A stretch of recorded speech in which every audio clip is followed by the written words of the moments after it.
আমার অটোটা ওই সনকা থেকে যাত্রী হিসেবে দুজন মহিলা দুজন পুরুষ, তারপরে আমাকে নিয়ে যায় হলো ধনুটে শালপার ওইদিকে। তো ওইখানে শালপার ওইদিকে যায়, সেটা আমাকে স্পিরিট খাওয়ানোর পরে অচেতন সেই সোনাটা বাবুবাজার ব্রিজে আমাকে ওখানে ফেলে চলে যায়। আসলে মামলা করছিলাম শেরপুর থানাত, আজকে আমার অটোটা পাইছি। অটো পাওয়ার পর কেমন লাগছে?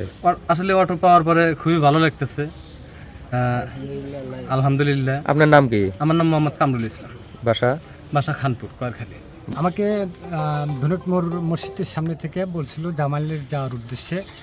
সে বলছিল মেয়ে দেখার উদ্দেশ্যে যাবে, 4 জন ছিল তারা, 2টা মহিলা 2টা পুরুষ। কতদিন আগে? আগে বৃহস্পতিবারের ঘটনা। হ্যাঁ, তারপর? তারপরে ওনারা বলছিল যে আপ ডাউন ট্রিপ, আবার ঘুরে আসবে, টোলার মাজারে নামাই দিবা, কয় টাকা ভাড়া নেবে। তাতে আমি বলছিলাম 500 টাকা ভাড়া আমাকে দিয়ে দেবে।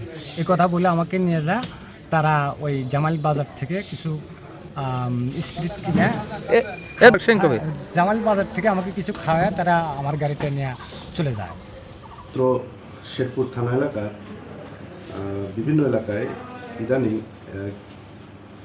যাত্রী বেশে একটি সংঘবদ্ধ চোর চক্র ইজি বাইক ছিনতাইয়ের বেশ কিছু ঘটনা ঘটিয়েছে। সেই বিষয়টি আমরা গুরুত্বের সাথে আইডেন্টিফাই করার জন্য আমাদের থানার একজন সাব ইন্সপেক্টর এসআই বিকাশ এবং তার টিমকে আমরা নিয়োজিত করি এবং বিষয়টি নিয়ে আমাদের সম্মানিত পুলিশ সুপার স্যারের সঙ্গে বিস্তারিত আলোচনা করে তার দিক নির্দেশনা নিয়ে আমরা গতকালকে থেকে এই চক্রকে উদ্ধারের জন্য এবং চোরাই যে অটোগুলা নিয়ে গেছে এগুলো উদ্ধারের জন্য একটা অভিযান পরিচালনা করি।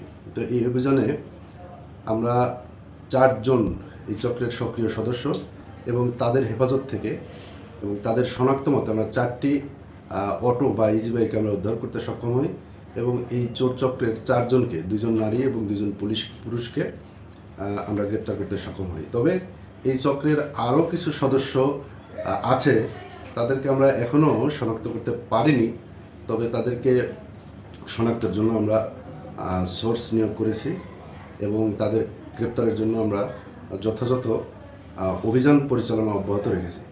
আশা করছি যে আরও যে 2-1টি অটো এখন আমরা উদ্ধার করতে পারিনি, সেই অটোগুলো উদ্ধার করতেও সক্ষম হব এবং এই চক্রের সকল সদস্যকে গ্রেপ্তার করতে সক্ষম হব এবং তাদেরকে খুব স্বল্প সময়ের মধ্যে আমরা বিচারের মুখোমুখি হতে বিজ্ঞ আদালতে সোপর্দ করতে সক্ষম হব।